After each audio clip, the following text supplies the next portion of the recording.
What it do, baby? It's your boy Enrico, and I'm back again.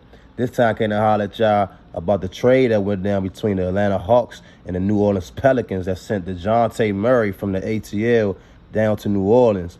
And the package that the Hawks got in return was 2 first-round picks, Larry Nance Jr., Dyson Daniels, and E.J. Liddell. Now, look, man, the first-round picks is one next year, 2025. Then the second one in 2027. That's a pretty decent haul for the Hawks. I feel like at certain moments, certain times, they probably could have got more for DJ Murray, but, we will never know right now. DeJounte Murray is a very good player, man. Very good player. He's kind of been, forgotten about over the last couple of years after he made his one All-Star appearance. I believe that was 2022 season. Maybe the 2020-21 season. But one of those years, he made his All-Star appearance. He's still been a very good player. That's what I'm saying. Like, the way he kind of been off the radar, you would think he kind of fell off, but he really haven't. And if you look at his numbers, he's one of 3 players. He's one of 2 players that's averaged 20 points, 5 rebounds, and 5 assists that's labeled a guard in the NBA. So only 2 guards have averaged 25 and 5 over the last 3 seasons, and that's him and Luka Doncic. So DeJounte Murray is still a very valuable player, a very talented player. He's still young, and I think he's 27 years old still. So look, New Orleans, they needed to shake some things up. They needed to make a move to try to get over the hump, to try to make another step forward. And this was a great first step. I'm going to start with New Orleans. New Orleans, like I said, I believe this was a good move. They're not done if they actually want to be a real championship contender, but this was a move in the right direction to get a real point guard, a bona fide point guard, because C.J. McCollum is not that. He's a very good guard, very good player, but he's not a point guard. DeJounte is more of a point guard, but, he also has a scoring acumen. And 2 things I love about DeJounte, he also has the ability and the willingness to defend. He's not a tenacious, consistent defender, but he does, usually know when it's time to raise his intensity defensively. He has the ability to do so, and the willingness, like I said. That's one thing I love about him. And another thing is just his pure intensity, his pure energy, his dog. Like, he has that will to win, that dog factor. Like, it's at the end of the game, there's not too many guys that's going to want it more than him. You know what I'm saying? And that goes a long way sometimes, man. Sometimes just the ability that you want it, the fact that you want it more than the other person across from you, that's going to help you get the victory. So DeJounte, he has that edge. He's a dynamic player. And to put him in the backcourt with CJ, that's very great. That's very good. But now they have to figure out the rest of their roster. I'm sorry, it's not personal. I love Brandon Ingram, but he does not fit in New Orleans. He just doesn't fit, man. His lack of shooting makes playing him and Zion, counterproductive. Just think about how Brown and Tatum are the 3 and the 4 for the Celtics, and how they both can shoot, they both can, dribble, they both can create. It just makes another, it just takes their offense and their game, their team to another level. With the ability to shoot, keep the floor spread, keep defenses off balance, things of that nature. And look at the Pelicans, the polar opposite. You look at their 3-4 situation, their wings. It's Zion and Ingram, 2 non-shooters, and you see how they clutter the floor up. And I watched the game with a different type of eye, man. You can see every time Willie Green makes certain substitutions, you can see that the team just like hits different switches and gears when different combination of players is on the court. And they look way better most of the time when it's like one of those guys on the court. And they have Herb Jones out there. And they have, Trey Murphy out there, guys that can shoot a little bit more. You know what I'm saying? It just makes a world of a difference. And the fact that they have Trey Murphy, they have Herb Jones, you have players that can clearly fit into Brandon Ingram's slot seamlessly, that will fit the team better.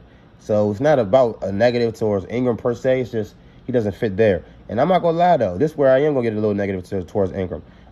I fear that he's becoming like, a new version of Tobias Harris, where it's like we all know he's a great player. He's very good. He's going to give you this amount of numbers. But what has he actually contributed to winning? Like, he doesn't really play a winning style, a winning brand of basketball. He's kind of, he's kind of an ISO player. He's not great at making players around him better. He's not great on defense. you know, it's very hit or miss with him, man, as far as winning. Like, what is he going to bring to the table to help you win? So in this situation, unfortunately, if I was New Orleans, I would look to move him. You know, just getting rid of him, you know, would damn near be a plus. Of course, I want the adequate assets in return, but if I can't get exactly what I want, I might have to settle for a little bit less, man, just to move him out of there. That's my opinion. New Orleans, y'all did a great thing drafting Missy in the draft, because we seen in the playoffs, Valanciunas got picked apart, he got targeted, y'all couldn't even play him against OKC, and that was a huge problem. So that was the DJ trade, man. That's a great trade, man. I love DJ. Like I said, man, still in his prime. You know, he's still a great player. He has that dog in him. And New Orleans needed some juice. They needed a jolt. You know, they needed some juice. They needed a jolt. And I think DJ gonna bring that, man. So shout out to DJ Murray. Shout out to New Orleans Pelicans. Zion, it's on you now. You on the clock officially. You officially on the clock.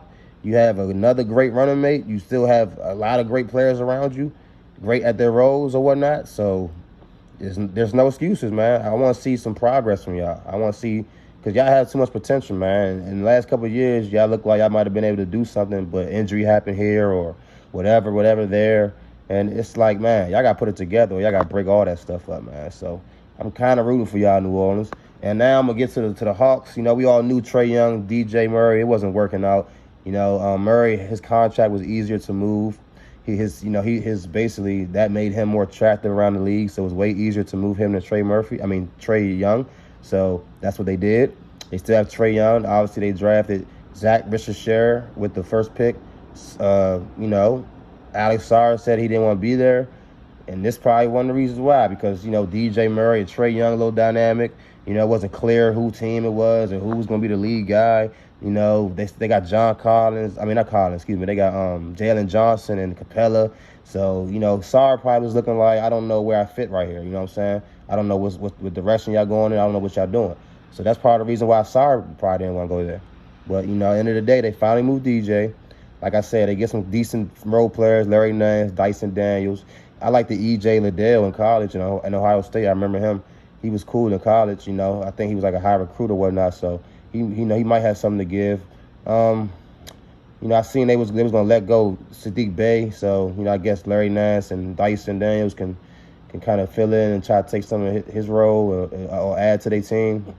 And, you know, the Hawks are in a weird place. I knew they messed up. I've been saying they messed up. After they went to the Eastern Conference Finals, they were supposed to, like, build that team up. I don't know what happened with Cam Reddish. I don't know what happened with Hunter. I don't know what Hunter doing. Hunter, he's very disappointing. I thought he would be a little better than he turned out to be. I like Jalen Johnson. You know, Bogdanovich, like, when they signed him, that was weird to me because they had Reddish, they had, like, Huter. Like, they had Hunter. So it's like, they signed him. It's like, what has he done for them? I don't know. I don't know what the Hawks are doing. That's exactly what Sarr probably was looking at, too. Alex Sarr was looking at the same thing. He was like, nah, I don't know what's going on. I don't want to go there. And I'm just happy, like I said in my other video, that somebody chose DC over another option. Like, I just can't believe this is where we are. Bright days are clearly ahead for my Wizards, but that's another subject for another day. But, yeah, man, the Hawks in New Orleans get a deal done. Send DJ Murray to New Orleans for a package from some role players and 2 first-round picks. So I think both teams probably made out pretty decently. And, yeah, man, we're going to see what happens, man. The free agency about to kick off, I think, next week. So we really going to see some dominoes start to fall on the table and some moves to take place. Paul George, we all looking at him. Klay Thompson, you know, to name a few free agents. So we going to have our eyes open, man. You know, any news that drop, you know I'm going to come give y'all my feedback and let y'all know my insights. So it's your boy Rico, man. Appreciate y'all for tapping in with me. Like, comment, subscribe. All the comments, all the love, all the likes, all the, you know, anything, all the traffic on my channel, man. It helps spread my channel. So any love y'all show me on my channel, I appreciate it all, man. So much respect to y'all out there. Make it y'all best time till next time. Peace.